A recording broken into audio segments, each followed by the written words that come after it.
Welcome to Fulci Metal Jacket, where we cover the kinds of films that lurk and loiter just beyond the mainstream. So The Ruins from 2008 is based on a novel of the same title by author Scott Smith, who also wrote a novel called A Simple Plan, which was adapted into a film by Sam Raimi. And the premise of The Ruins is that a group of young American people are on holidays at a resort in Mexico, where they're experiencing all the usual hazards and perils of listeria-contaminated ice in their drinks, sharing too many margaritas with suave Europeans with animal attraction, and all the other fun young perils of young people that they face when they're abroad. So three of them are sort of carefree and just want to hang around the pool and not experience any of that pesky local culture. But the fourth guy, he's studying medicine, and he's a bit of a buzzkill because he wants to drag them off to see some boring 20,000-year-old architecture that's an unexplained feat of engineering and a once-in-a-lifetime experience and all that jazz. You get one of those in every group, those pesky intellectuals. Anyway, they meet a European guy with animal magnetism who knows of some really cool Aztec ruins in the area. And of course, his natural charisma and the animal magnetism convince the carefree trio to go along for the ride, and boring history and a curious mind convinces their mate, the medical student, to go along as well. But the titular ruins of the movie do, of course, hide a deep, dark secret of human sacrifice. And that's the premise of The Ruins. So I avoided this movie like smallpox unleashed by Spanish conquistadors when it was released, because at face value it sort of looked like a CGI-heavy pedestrian jump scare monster movie to me, and I wasn't really interested in it at the time.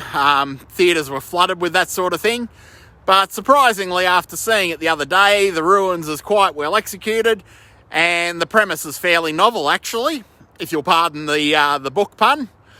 It is, of course, a killer plant movie set in an Aztec or Incan pyramid, and what CGI there is, thankfully, is used sparingly to such an extent that often you'll wonder if you actually saw that vine move or if it's just your mind playing tricks on you. So it's actually more of a body horror film than a killer plant movie. At the end of the day, The Ruins is closer to David Cronenberg than it is to John Wyndham. The first act of this movie is a little bit slow. It's long-winded exposition with no real purpose or payoff, but that was a big thing in the 2005s or thereabouts. I remember Eli Roth's Hostel was a bit like that as well, and that might have been the worst offender for waffling for the first act. And others seemingly took their cue to follow that same formula for a few years as this movie did.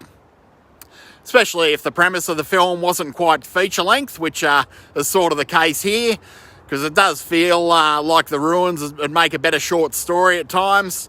I can't help but think that it might have made a better segment of an anthology film like the Stephen King story, The Raft in Creepshow 2, for example.